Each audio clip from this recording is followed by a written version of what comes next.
Hello everyone, it's Wednesday and you're watching Within the Frame. I'm Kim Bo-kyung. The Washington Declaration, an action plan for extended deterrence against threats from North Korea, was one of the outcomes following the recent summit between Presidents Yoon and Biden. On this, President Yoon said this declaration upgraded the national security alliance between the two to a new paradigm based on nuclear defense. To this, North Korea has been ratcheting up its criticism, saying the U.S. and South Korea's agreement and the decision to deploy American strategic assets in the region will escalate tension to the brink of a nuclear war. What is the significance of the Washington Declaration? And how will North Korea further react to the ROK-U.S. alliance's latest move? For an in-depth analysis, we invite Go Myong-hyun, Senior Fellow at Asan Institute for Policy Studies, into the studio. Dr. Go, welcome to the show. Good to be here. And we also have Shreyas Reddy, correspondent at NK News Seoul. Good to see you, Shreyas. Thank you for having me. Hi. Now, first question to our Dr. Go. South Korea and the U.S. signed a mutual defense treaty in 1953. And on the Washington Declaration, the Defense Ministry said that it is significant enough to call it a second version of mutual defense treaty. Overall, how do you assess this Washington Declaration? Oh, this is actually a very significant Really? milestone in the history of the alliance between South Korea and the United States. We have to understand essentially the alliance between the United States and South Korea is an military alliance. So at the core of a core element of it is the military cooperation between the two countries. And for a very long time, for the 70 years actually, the nature of the alliance was just to deter North Korea only in the conventional sense. So this actually translated to continuous planning on the part of the both militaries that only assumed that North Korea would use conventional weapons against South Korea or Japan or the United States. But now we know that the North Korea has been developing nuclear weapons for the last more than 2 decades. And the North Korea has achieved a very high level of nuclear and missile development. So in that sense, the threat has become very different in nature. In essence, a different type of animal now. So North Korea is less about a conventional threat, it's more about nuclear threat. So it was about time, it's actually long overdue for the alliance to reflect this change. And then finally, the United States and South Korea have agreed to incorporate this the nuclear element into the alliance. So that's the reason why the new mechanism, the nuclear consultative group, is very significant because it marks qualitative upgrading of the alliance. Right, significant indeed. Now, Shreyas, let's delve deeper into the specifics. Both countries, like our Dr. Go tapped on, they agreed to launch a new nuclear consultative group. What is this and how is it different from the NATO's version? Well, there are some fundamental similarities as well as differences between the two groups, and a lot of that comes down to how the U.S. interacts with South Korea versus how it interacts with NATO.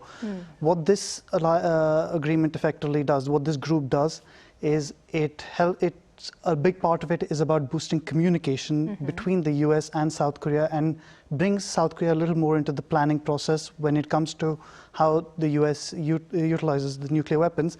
But at the end of the day, it is still Washington's call on how it can use the nuclear weapons because it is these are their weapons. They haven't yet committed to deploying nuclear weapons on the peninsula. In contrast, when it comes to NATO, it goes beyond just the planning. The way it operates is it is a multilateral alliance. The communications therefore also differ, but at the same time, the U.S. effectively has nuclear weapons based in some of those countries. There are other nuclear powers in the alliance as well, and so that means that the execution is somewhat different. Right, I see. Though significant, I can see the difference. Now, Dr. Go, while the Deputy National Security Advisor Kim Tae-ho said that this declaration would feel like South Korea is actually sharing the nuclear weapons of the U.S., the U.S. NSC's official said that this is not an agreement designed to enable sharing of nuclear weapons. Why such different views, and how is Washington exactly looking at this declaration? So actually, at the end of the day, they're not that different. I mean, even though the statements by the Deputy National Security Advisor Kim Tae-ho seems to in the opposite direction of what the senior American official said. in fact, they are talking about the same type of sharing. So what I mean by this is that when you look at the nuclear sharing agreement, arrangement like the Sharia's mentioned about between the NATO allies and the United States, there are two parts to it. One is the joint planning part, joint planning how to use nuclear weapons, and the second part is the joint use part. But ultimately, as Shirley has indicated, the decision to use, whether to use nuclear weapons or not, it lies solely on the hands of the U.S. president. But then when it comes to joint use, there's also there's the aspect in the NATO allies, in the NATO planning group, because there's the presence of the dual capable aircraft on the part of the non-U.S. Countries in the NATO member states. So. In that sense, I think what the South Korean side has said is that there's a joint planning aspect in the nuclear sharing, and that's exactly what NCG is about. What the American official has said is that, look, there's the joint planning side, but there's also joint use side. Since there's no joint use, and because there's no tactical nuclear weapons deployed to South Korea yet, therefore, the lack of the use component indicates that this is not a nuclear sharing. So essentially, they're talking about the same thing. And eventually, when South Korea and the United States agrees to perhaps deploy tactical nuclear weapons in South Korea because of the heightened threat from North Korea, then it could be, we can finally call it a nuclear sharing. Right, I see. Thank you for clearing that out. Now, Shriz, the declaration includes the deployment of U.S. strategic assets to be made constantly and routinely. What significance does this planned regular deployment of strategic assets have? In effect, it formalizes something that the two countries have been working towards in recent months. We have already seen strategic bombers and nuclear-powered aircraft carriers visit the peninsula in recent months.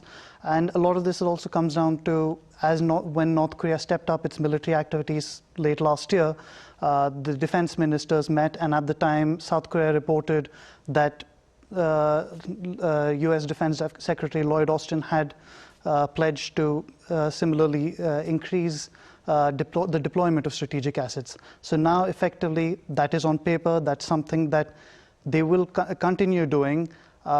It perhaps may increase, but at the moment it is more about formalizing the arrangements that the two countries have been working towards. Right, I see. Now, Dr. Go, among the U.S. strategic assets is a U.S. nuclear ballistic missile submarine, or so-called the SSBN. And some, interestingly, have raised questions over whether this upcoming SSBN visit would contravene the declaration that the two countries made in 1991 regarding the nuclear weapons.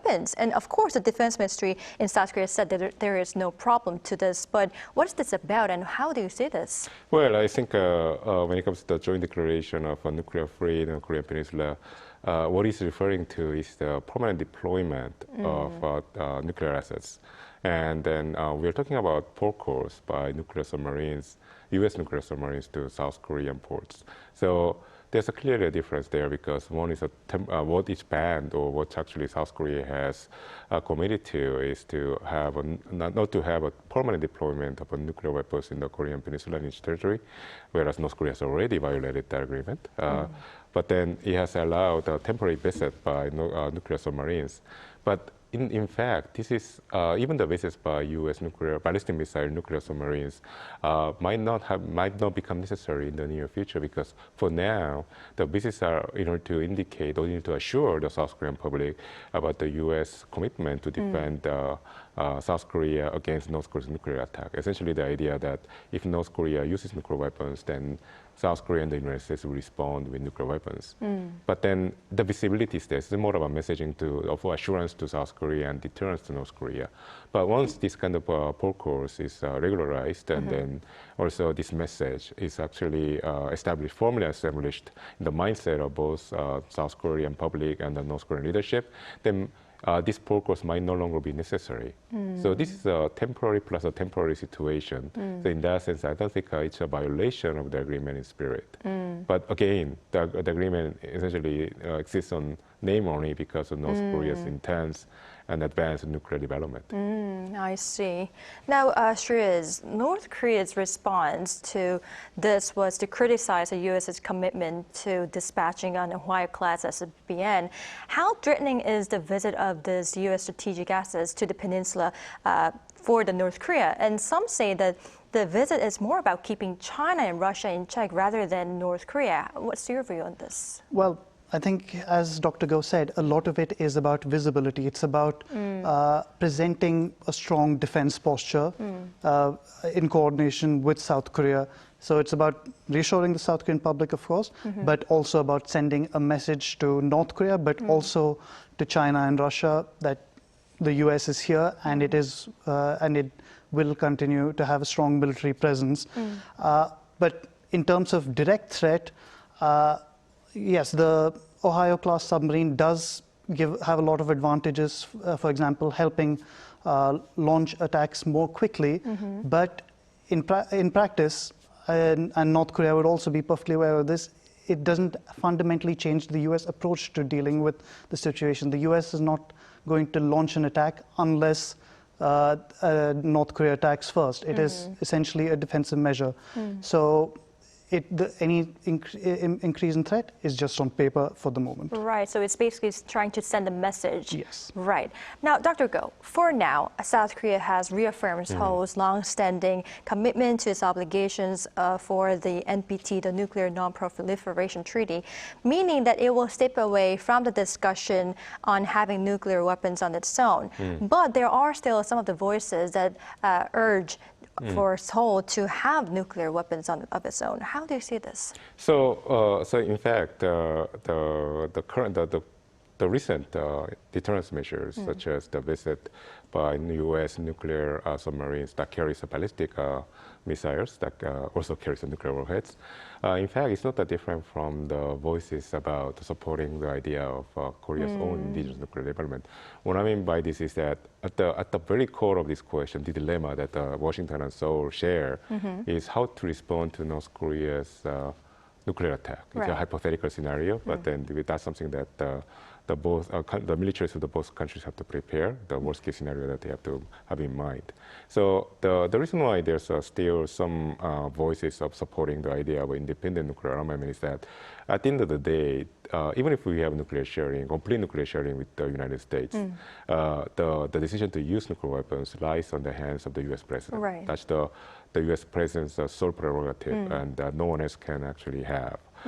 So there's a nuclear sharing of assets, but there's no nuclear sharing of decision. Right. And this is something that this is always going to be a dilemma for the allies of the United States and the United States. And then, so that's why there are people here who say, at the end of the day, there's no guarantee that U.S. president is going to use nuclear weapons against North Korea's nuclear threat. Therefore, that authority should also lie on the hands of a South Korean president.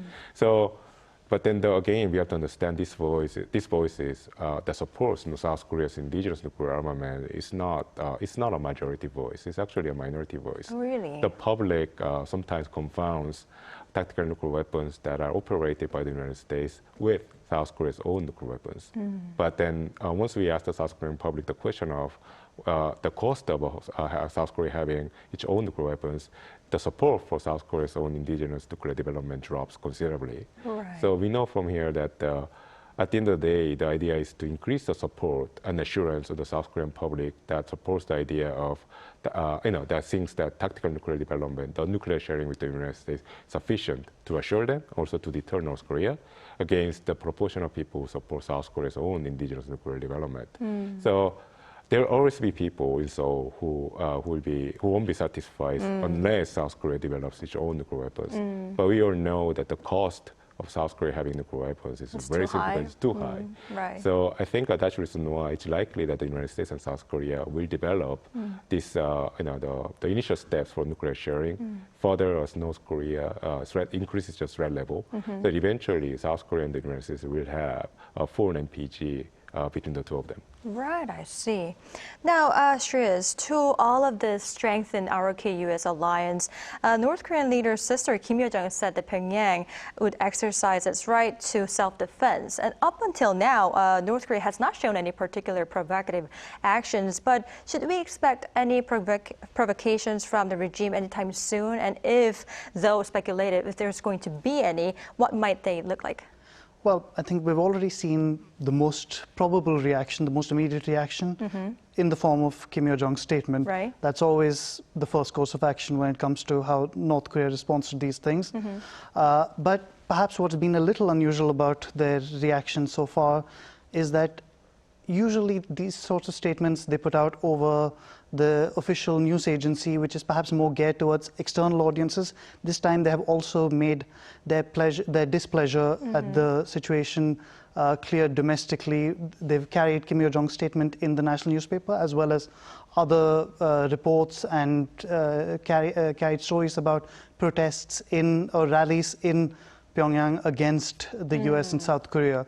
So perhaps they're trying to shift that narrative a little bit to make sure domestic audiences are also a little more aware of what's going on. But in terms of other provocations or activities, I think there's always the chance of a return to missile testing, missile launches, possible military activities. We haven't seen it yet, but we cannot rule it out. But on the whole, it seems likely that we won't see anything out of the ordinary when it comes to their responses. Right, I see. Just this question popped in my head right now. Is letting the domestic audience know about this kind of events and this kind of details, is that a rare thing?